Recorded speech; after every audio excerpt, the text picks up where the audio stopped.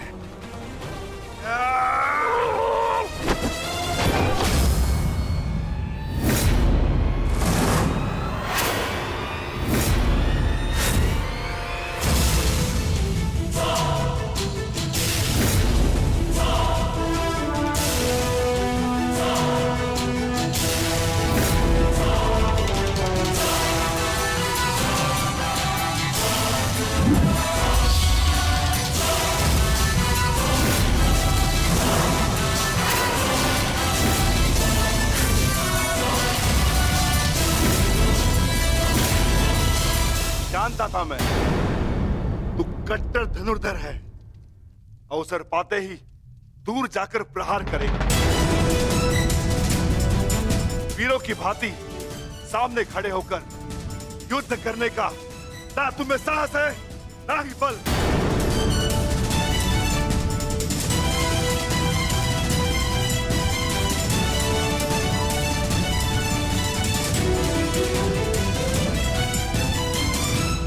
अपने बल और साहस का परिचय उस दुर्जय योद्धा को 2 बार दे चुका हूं मैं, जिसे तुमने छल से मारा था, जरासंध।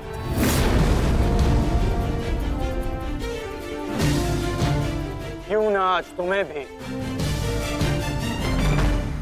जरासंध का स्मरण करा दो।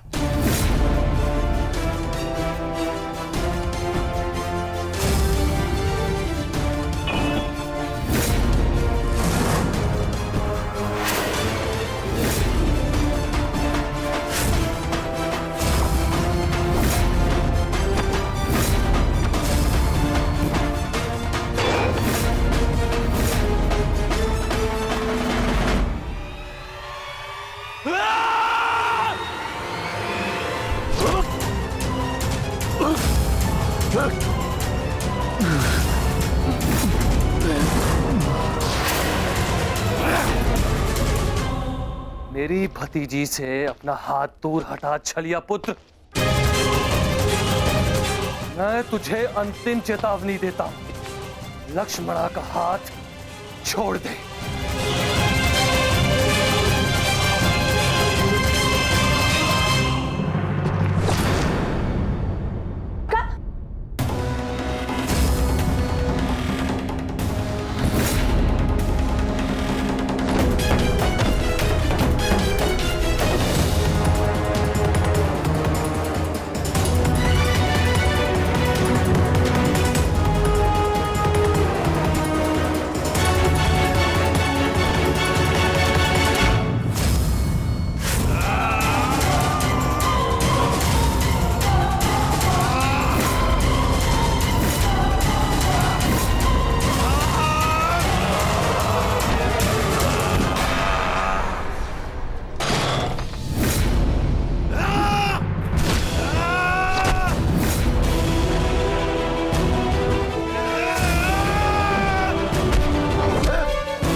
दानव यहाँ क्या कर रहा है? कौन है ये?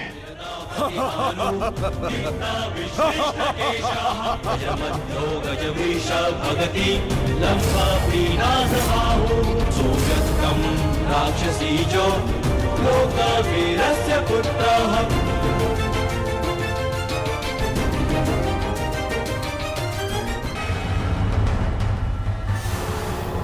तुम दोनों अभी तक यहीं हो? अब यहाँ से निकल पाना बिल्कुल संभव नहीं होगा। यहाँ हर द्वार पर विराट नगर के सैनिक हैं और उनके ठीक पश्चात हस्तिनापुर की सेना। अभी यहाँ से छिपकर जाने का कोई मार्ग नहीं है। तब तो केवल एक ही मार्ग शेष है, हमें सबके मध्य से निकलना होगा।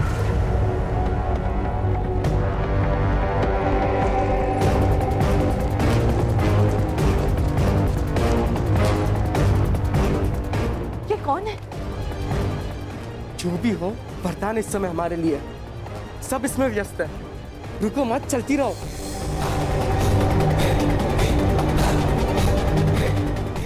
साम, लक्ष्मणा अर्थात पंछी दाना चूक गया।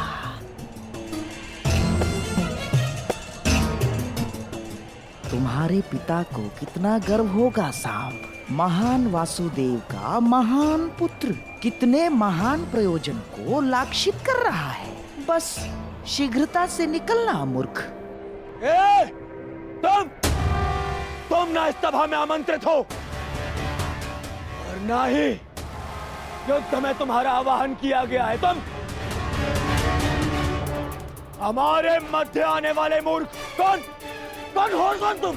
मैं महाबली वीर भीम और माता हिडिंबा का पुत्र घटोत्कच हूँ।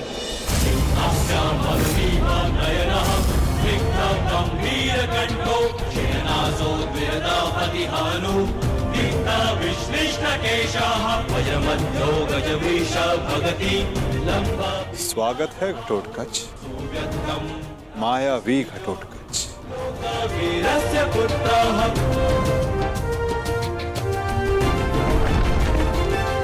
मेरे पिता पर शस्त्र उठाकर तूने भूल ही नहीं अपराध किया है। अब उसका दंड भुगतने के लिए तत्पर हो जाओ। मैं तुम्हें क्षति नहीं पहुंचाना चाहता भीमपुत्र। ये तुरंत मेरे और तुम्हारे पिता के मध्य है। तुम इससे दूर रहो। कैसे दूर रहूं अंगराज? मेरी समस्या ये मेरा विशाल शरीर है जो इतना बड़ा है, मैं कहीं भी चला जाऊं पर दूर नहीं रह सकता।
गोविंद हरे मुरारी हे नाथ नारायण वासुदेवा श्री कृष्ण गोविंद हरे मुरारी हे नाथ नारायण वासुदेवा श्री कृष्ण गोविंद हरे मुरारी हे नाथ नारायण वासुदेवा।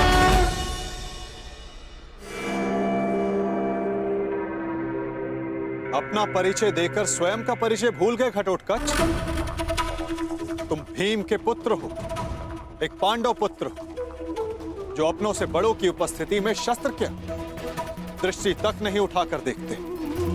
तुम जिस कुल से हो उसकी मर्यादा और रीति का सम्मान करो। तुम ये मत भूलो घटोत्कच कि तुम यहां अपने भ्राता के विवाह समारोह में आए हो, ना कि किसी युद्ध में। क्षमा चाहता हूँ वासुदेव। और अंगराज तुम, ये तो बालक है, परंतु तुम तो बुद्धिमान हो। तुम ये कैसे भूल गए कि ये कोई रणभूमि नहीं,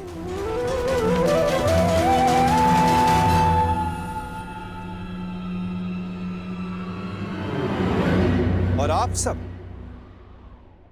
सब एक अतिथि और अतिथि की मर्यादा कैसे भूल गए?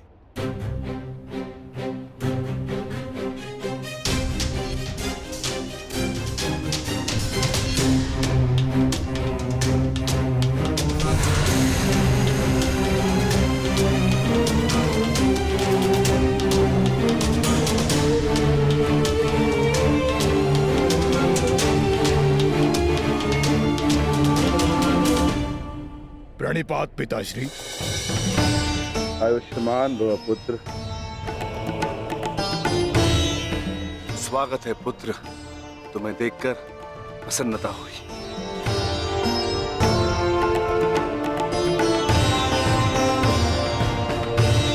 अब चिंता की कोई बात नहीं। अब आप सब विवाह स्थल की ओर प्रस्थान करें।